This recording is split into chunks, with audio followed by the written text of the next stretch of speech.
Mga sikat na Filipino athletes na nagbigay ng karangalan sa Pilipinas. Alexandra Alex Ayala, 21 years old, sport, tennis. Unang Pilipinong nakapasok sa round of 16 sa Open era. Matapos talunin ng reigning defending champion at number 2 seed na si Iga Świątek sa Wimbledon. Naitala ang pinakamataas na live ranking sa karera bilang world number 28. Unang Pilipinong umabot sa semi-final ng isang WTA 1000 tournament sa 2025 Miami Open. Unang Pilipinong nagkampiyon sa isang major junior singles tournament noong 2022 US Open Girls Singles. Carlos Caloy Yulo, 26 years old, sport, gymnastics. Nagwagi ng 2 gintong medalya sa 2024 Paris Olympics sa floor exercise at vault. Isa siyang multi-time World Artistic Gymnastics Champion na nagwagi ng ginto sa floor exercise noong 2019 Stuttgart at vault noong 2021 Kitakyushu. Nakapag-uwi ng mahigit 12 gintong medalya mula sa Asian Artistic Gymnastics Championships at sa Southeast Asian Games. Heidelin Diaz, 35 years old, sport, weightlifting. Unang atletang Pilipino na nagwagi ng Olympic gold medal sa women's 55 kg weightlifting event sa 2020 Tokyo Olympics at magtala ng 2 Olympic record. Ernest John E.J. Obiena, 30 years old, sport, pole vault. Silver medalist sa Budapest 2023 at bronze medalist sa Eugene, Oregon 2022. Back-to-back gold sa Europe at gold medal sa 12th Asian Indoor Athletics Championship sa China noong February 2026. Naabot ang career high na world number 2 sa men's pole vault noong July 2023. Hari ng pole vault, taglay ang 4 na sunod-sunod na gold medal noong 2019 hanggang 2025. Nesty Petesio, 34 years old, sport, boxing. Unang babaeng Filipino boxer na nanalo ng higit sa 1 medalya sa Olympics.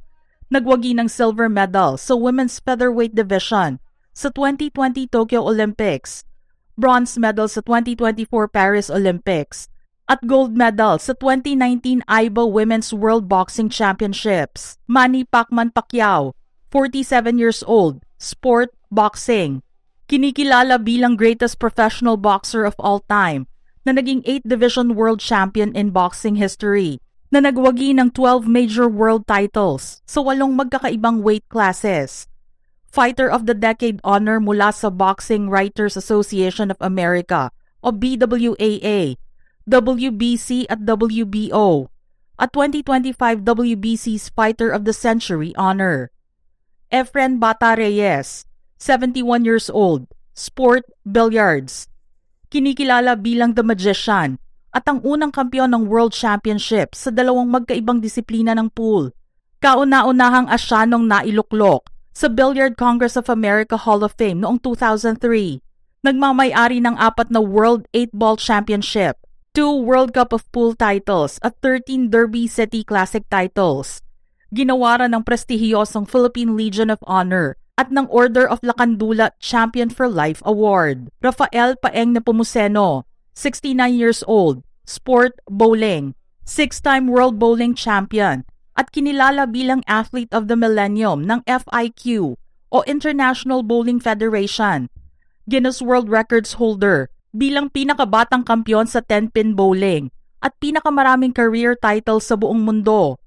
Kauna-unahan at tanging atleta ng bowling na nakatanggap ng International Olympic Committee o IOC President's Trophy. Hinirang ng House of Representatives bilang greatest Philippine athlete of all time. Gabriel Flash Elorde, pumanaw sa edad na 49 years old, sport, boxing. Mahigit 7 taong naghari bilang World Super Featherweight Champion mula 1960 hanggang 1967. Sinira ang 20 taong kawalan ng World Boxing Champion ng Pilipinas nang masungkit ang korona noong 1960. Unang boksingerong Pilipino na binuhat at nagkampiyon sa kauna-unahang WBA at WBC World Title belts noong 1963. Kauna-unahang Pilipino at Asyanong boksingero na pinarangalan at napabilang sa International Boxing Hall of Fame noong 1993. Eric Buhain, 56 years old, sport, swimming. 2-time Olympian noong 1988 Seoul Olympics at 1992 Barcelona Olympics.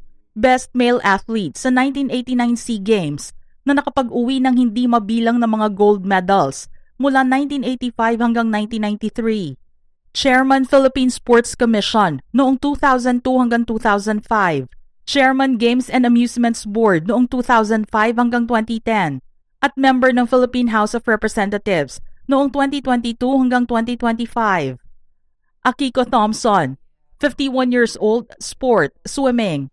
3-time Olympian sa 3 consecutive Summer Olympic Games, Seoul 1988, Barcelona 1992, at Atlanta 1996. 8-time SEA Games gold medalist, 2-time NCAA All-American Honors, Olympian for Life noong 2024, na recognition mula sa World Olympians Association at Prince Albert II of Monaco. Commissioner ng Philippine Sports Commission mula 2010 hanggang 2016. President ng Philippine Olympians Association at Chairperson at President ng Special Olympics Pilipinas. Bea Lucero Luwilier, 53 years old, gymnastics and taekwondo. Southeast Asian Games gold dominance sa gymnastics at nakuha ang 3 gold medals at 4 silver medals sa 1985 at 1987 SEA Games. 1992 Barcelona Olympics bronze medalist sa taekwondo.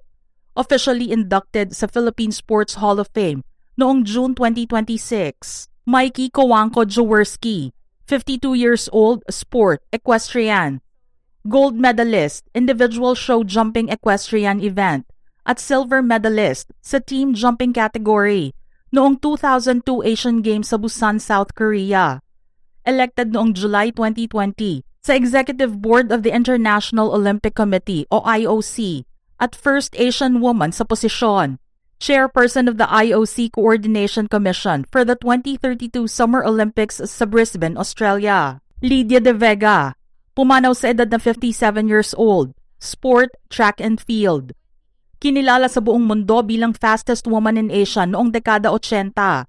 Namayani siya sa 100-meter dash at nagwagi ng mga gintong medalya sa 1982 at 1986 Asian Games. Kinatawan ng bansa sa ilang edisyon ng Olympics. Elma Muros Posadas, 59 years old, sport, track and field. Kilala bilang long jump queen of the Philippines at reyna ng Southeast Asian Games. Nagwagi ng 15 gintong medalya sa SEA Games sa kabuuan ng kanyang track and field career, lalo na sa long jump at heptathlon. Eugene Torre, 74 years old, sport, chess. Gumawa ng kasaysayan noong 1974 bilang first Filipino at first non-Soviet Asian to achieve the title of chess grandmaster. Tinalo ang world champion na si Anatoly Karpov noong 1976. Unang Filipino at Asyano na nakatanggap ng karangalan na makapasok sa World Chess Hall of Fame. Teofilo Ildefonso, pumanaw sa edad na 38 years old, sport, swimming. Kilala bilang the father of the modern breaststroke. Pinarangalan bilang pioneer inductee noong 2009 sa International Swimming Hall of Fame.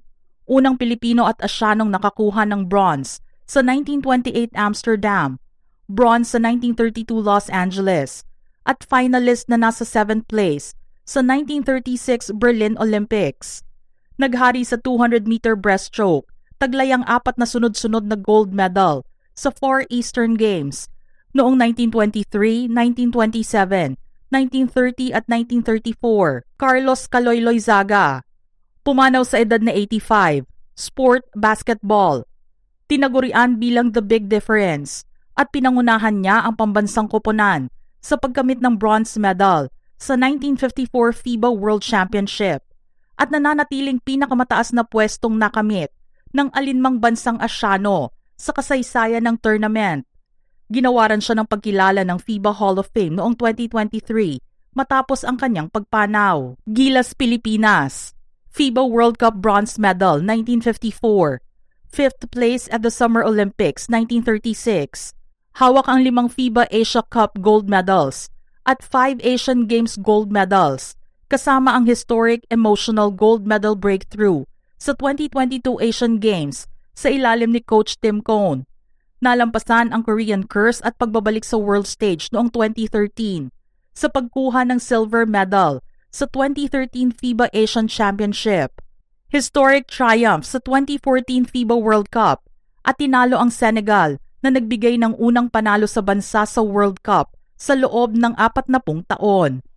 Alas Pilipinas, bronze medal sa 2024 AVC Challenge Cup Women's Volleyball. Back-to-back bronze sa Southeast Asians V-League 2024, FIVB Volleyball Challenger Cup appearance noong 2024 at highest ever FIVB World Ranking number 60. Mga ka-showbiz peeps, ano naman ang inyong reaksyon sa ating listahan ngayon? Share your thoughts in the comments section below.